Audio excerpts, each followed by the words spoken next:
पुराने समय के राजा महाराजा से लेकर आज तक हर कोई यही चाहता है कि यार कोई ऐसी चीज मिल जाए पीने के लिए जिसको पीने के बाद एकदम शरीर में मतलब समझ रहे हैं ना, अरे ताकत जाग उठे यार, और उस ताकत का वो इस्तेमाल कर पाए। तो भाई साहब, पुराने समय का तो पता नहीं कि वो क्या करते थे, लेकिन आज के समय में तो लोग तुरंत एनर्जी पाने के लिए इस चीज को पीते हैं। जी हाँ, रेड बुल। रेड बुल तो आपने भी पिया होगा। वैसे ये काफी महंगा एनर्जी ड्रिंक है, लेकिन फिर भी लोग एनर्जी पाने के लिए इस ड्रिंक को पी ही लेते हैं। दोस्तों, आज आपका ये भाई इस एनर्जी ड्रिंक के बारे में काफी कुछ बताने वाला है, तो आ जाइए आप सब भी मेरे साथ और चलते हैं रेड बुल की फैक्ट्री में और देखते हैं इसे कैसे बनाया जाता है, जिससे ये इतनी एनर्जी देता है कि भाई साहब, कंपनी तो यहाँ तक कहती है कि red bull gives you wings. भैया, आप में पंख लग जाएंगे, उड़ने लग जाओगे, इतनी एनर्जी आ जाएगी। चलिए, फिलहाल हम जब तक इस फैक्ट्री की ओर बढ़ते हैं तब तक आप हमारे चैनल को सब्सक्राइब करके वो बेल आइकन दबा दीजिएगा। दोस्तों, ये है वो फैक्ट्री जहां पर बनाई जाती है रेड बुल। चलिए अंदर चल के देखते हैं कि यहाँ पर रेड बुल को कैसे बनाया जाता है। देखने में तो ये फैक्ट्री बहुत ही बड़ी दिखाई दे रही है ना, मस्त है ना। यहाँ पर बहुत सारे प्रोसेस एक साथ हो रहे हैं, पर रेड बुल को बनाए जाने का प्रोसेस फैक्ट्री की इसी यूनिट में शुरू होता है। यहाँ पर सबसे पहले लाया जाता है नेचुरल झरने का ये फ्रेश वाटर। ऐसा कहा जाता है कि पानी में एल्कलाइन प्रॉपर्टी देने के लिए कुछ खास चीजें मिलाई जाती हैं, और कुछ लोग इस पानी को एल्कलाइन वाटर भी कहते हैं। कंपनी का दावा है कि ये पानी बहुत नेचुरल और प्योर होता है, इसीलिए इस पानी का इस्तेमाल करते हैं। और पानी को यहाँ पर इस बड़े से बॉयलर में भर दिया जाता है। बॉयलर के अंदर बाहर लगे हुए इस पूरे मशीन की मदद से कुछ खास तरह के प्रोसेस किए जाते हैं, और बॉयलर में एक एक करके इसमें कुछ खास इंग्रेडिएंट्स भी मिलाए जाते हैं। जैसे कि इस आदमी को देखिए, सबसे पहले यहाँ पर ये आदमी टोरीन पाउडर को इस बॉयलर में डाल रहा है। टोरीन पाउडर रेड बुल का एक खास इंग्रेडिएंट है, और इसी पाउडर की वजह से सांड जैसी ताकतवर असीम एनर्जी मिलती है। वैसे कुछ लोग कहते हैं कि ये टोरीन पाउडर सांड का सीमन होता है। अब क्या ये वास्तव में सांड का सीमन होता है या फिर नहीं होता है, इसके बारे में हम वीडियो के लास्ट में बात करेंगे। पहले हम फैक्ट्री तो घूम लें। जी हाँ, तो पहले यहाँ फैक्ट्री में देख लेते हैं कि कौन कौन से प्रोसेस हो रही हैं और इस रेड बुल को कैसे बनाया जा रहा है। टोरीन पाउडर को डालने के बाद इसमें कैफीन को भी डाला जाता है। कैफीन ब्रेन को बूस्ट करने का काम करता है, और अक्सर जिन लोगों का मन किसी काम में नहीं लगता है, वो लोग कैफीन के सेवन से अपने मूड को बेहतर कर लेते हैं। तो इस रेड बुल में भी इस कैफीन को मिलाया जाता है, और फिर कुछ इस तरह से अमीनो एसिड भी डाल दिया जाता है। अमीनो एसिड शरीर के लिए बहुत जरूरी होता है, और इससे शरीर को मिलती है जबरदस्त एनर्जी। इसके बाद आखिर में सुक्रोज और सोडियम सिट्रेट को भी इस बॉयलर के अंदर डाल दिया जाता है। रेड बुल के इंग्रेडिएंट्स में एक और खास चीज डाली जाती है, जिसको इनोसिटोल कहते हैं, और इस चीज को फार्मा कंपनीज बनाती हैं, और इसे भी रेड बुल बनाने के लिए बनाए जाने वाले इस मिश्रण में मिलाया जाता है। अब ये तो रही वो चीजें जो कि कंपनी इन चीजों को ओपन कर चुकी है, और वो इसे रेड बुल में मिलाती है ऐसा बता चुकी है। लेकिन रेड बुल की कंपनी इतनी भी बेवकूफ थोड़ी है कि सबका सब बता देगी, नहीं तो घर गंदा बनने लग जाए रेड बुल। और क्या, वो अपने सारे इंग्रेडिएंट्स को नहीं बताते हैं, इसीलिए उन्होंने कुछ खास सीक्रेट इंग्रेडिएंट्स भी रखे हुए हैं जो वो किसी को नहीं बताते हैं। और वो सीक्रेट इंग्रेडिएंट्स रेड बुल को सबसे ज्यादा खास बनाते हैं, क्योंकि मार्केट में तो वैसे ही यार कई तरह के एनर्जी ड्रिंक्स मौजूद हैं, लेकिन फिर भी रेड बुल के सामने सारे के सारे एनर्जी ड्रिंक्स बेकार हैं।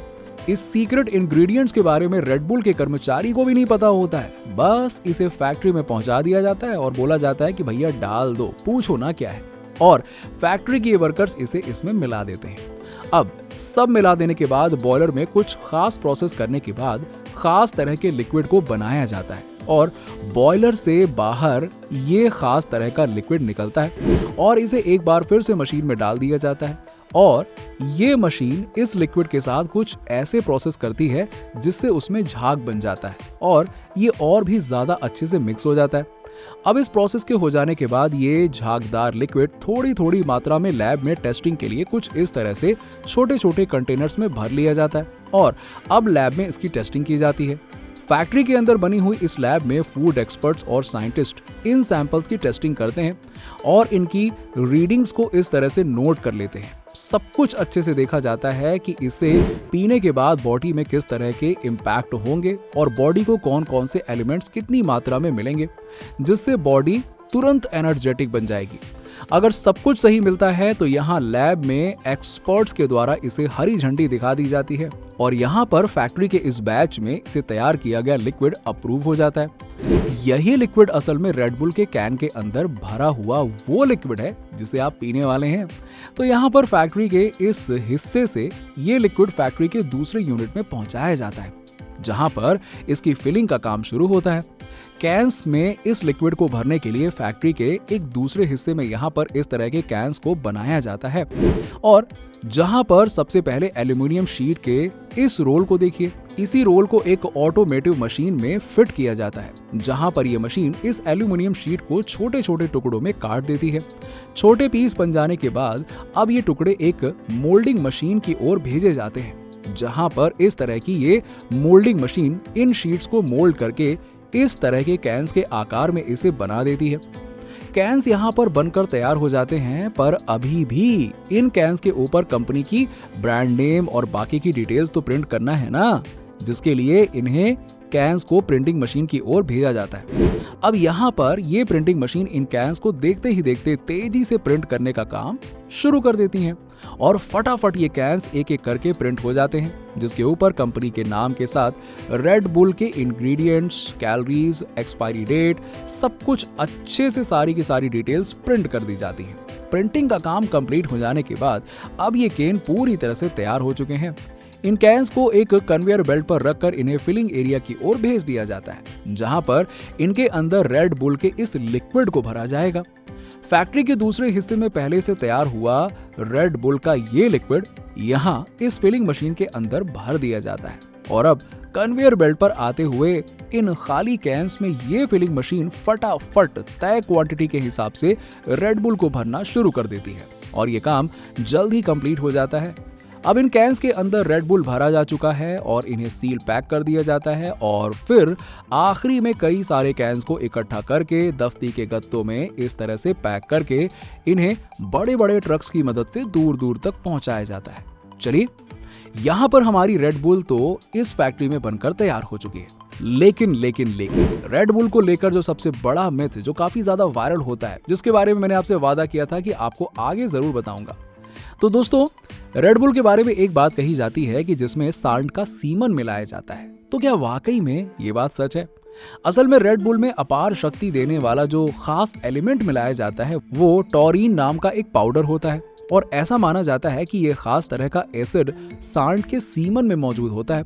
पुराने समय में ये तत्व केवल सांड के सीमन में ही मिलता था, लेकिन आज के समय में वैज्ञानिक इसे कृत्रिम तरीके से बनाते हैं।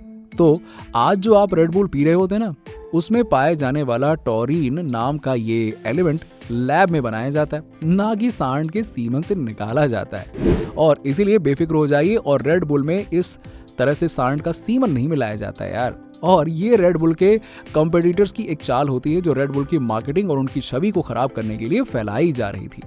चलिए, अब ये तो आप जान चुके हैं कि रेड बुल में ऐसा कुछ भी नहीं मिलाया जाता है, पर क्या आप जानते हैं कि रेड बुल जो आज पूरी दुनिया में एनर्जी ड्रिंक के लिए सबसे ज्यादा फेमस है, इसकी शुरुआत कैसे हुई थी?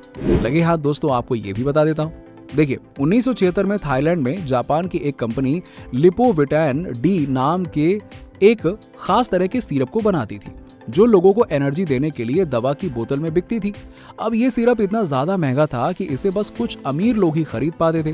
बाद में इस सिरप पर नजर पड़ी शैलियो योवी डेया की, जो एक बिजनेसमैन होने के साथ साथ एक फार्मा कंपनी चलाते थे।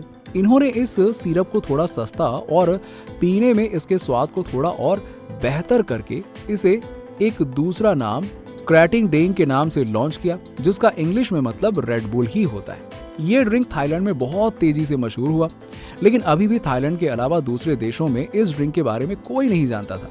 1982 में एक बिजनेसमैन थाईलैंड में किसी काम के सिलसिले में आए थे, और थाईलैंड में आते वक्त ऑस्ट्रेलिया से थाईलैंड के इस लंबे सफर में ये बिजनेसमैन इतना थक गया कि उन्हें एनर्जी की जरूरत थी, और ऐसे में किसी ने इन्हें रेड बुल दे दिया। रेड बुल को पीते ही इनकी वीकनेस दूर हो गई, और तभी इस बिजनेसमैन ने रेड बुल के ऑनर से मिलकर इसे ऑस्ट्रेलिया में लॉन्च करने के लिए कहा, और फिर यहाँ से पूरी दुनिया में रेड बुल एनर्जी ड्रिंक छा गया। दोस्तों, ये थी रेड बुल की कहानी। फिलहाल आज का हमारा वीडियो आपको कैसा लगा, नीचे हमें कमेंट सेक्शन में कमेंट करके जरूर बताइए। और हाँ, रेड बुल की कितनी केन पी जाते हैं आप एक हफ्ते में, बताइए जरा कमेंट करके। चलिए, मिलते हैं आपसे अगले वीडियो में।